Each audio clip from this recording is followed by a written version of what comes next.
Hello and welcome to Horror Around the Corner. My name is Darkon, and here with me is my good co-host, Zane.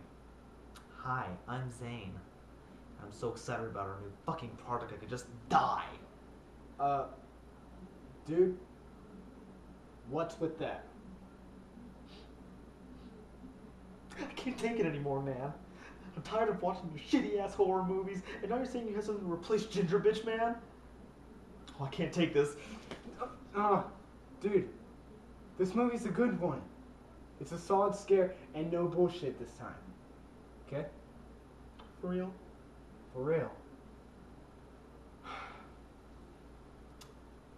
The movie in question is none other than the great slasher masterpiece, Child's Play. For those of you who don't know, Child's Play is about a killer named Charles Lee Ray, who finds himself in the situation of transferring his soul into a doll. This leads him to take on his new and improved persona, Chucky. This is the same Chucky from the films Bride of Chucky and Seed of Chucky, both of which focused on the comedy of the killings rather than suspense in the films. However, many people don't know that Chucky started out in Child's Play, which launched his career straight to the top as he became a most memorable serial killer.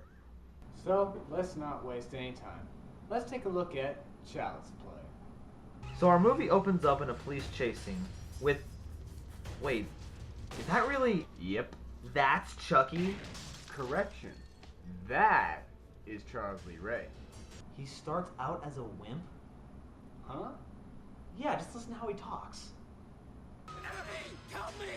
Hey, don't leave me, God, no! Okay, point taken.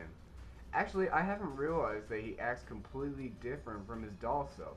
Maybe he just got cocky when he's a doll. I don't know.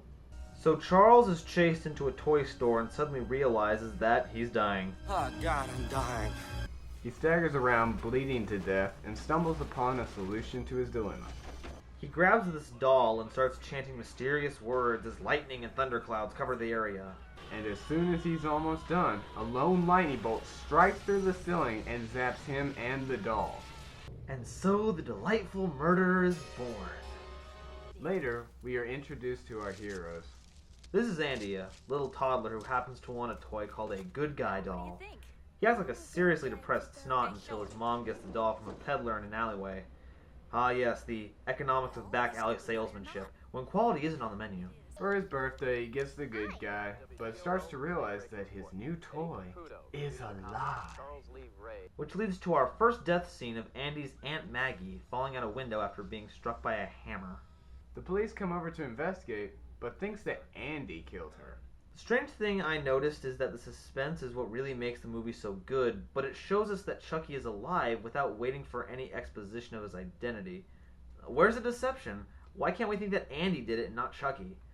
Well, I guess that's what happens when you reveal the killer at the beginning of the movie. That's not all. They even explain the beginning in some of the future scenes, and even explain how Chucky could switch his soul with the doll. However, what really makes this movie stand out is the anticipation it leaves on everyone. We know the thing is alive, but we never actually see him come alive until later in the movie, kind of like a Jaws effect. And now the death row. The first victim is Aunt Maggie, of course, and the second is a man named Eddie Capoodle, an old-time partner of Charles who gets blown up by his own hands after Chucky turns on the gas from the stove. See? This is what happens when you don't put child-proof locks on your gas stove. Things blow up viciously. The third is a black guy who gets killed by voodoo? Voodoo? What the fuck? There's magic in this movie? He literally uses a voodoo doll to kill the guy. Well, they had to explain the transfer of his soul into a doll somehow. Well, that's just brilliant. Using magic to explain all the scientific impossibilities in our cinema. Suck my Dragon Balls. We have to remember that most horror movies use magic to explain everything that happens into their movies. Like, for example, zombies rising from the grave, a psychopathic clown that can bend the laws of physics, or even a killer who kills you within your own fantasies. Yeah, well, this one actually explains it. Instead of Gingerdead Man, who said, "Oh, look, there's blood and stuff." Dude. That was another review. Let's move on. So after he kills the voodoo man, he goes after little Andy, ready to take his soul. And that's all the time we have for today. Wait, Tune in- what? What are you saying? That show's over. What about the end of the movie? I don't want to ruin it for them. I want them to go and experience it for themselves. Enjoy it. How generous of you.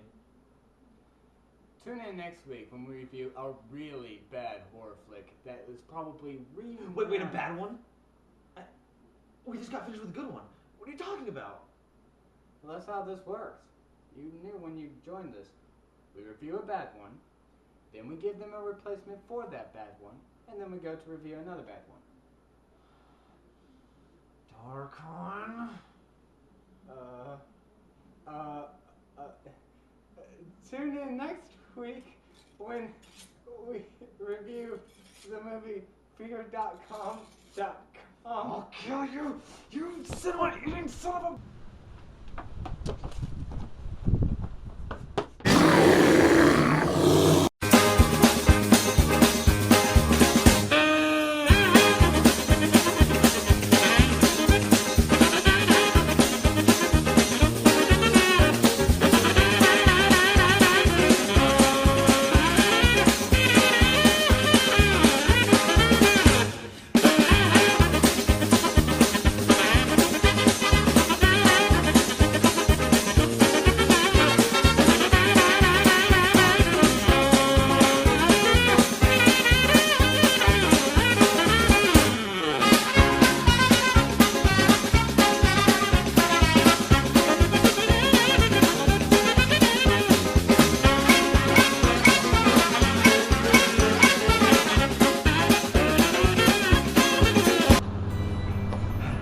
Okay, I think I got away from this thing. I couldn't deal with another one of those slapstick moves.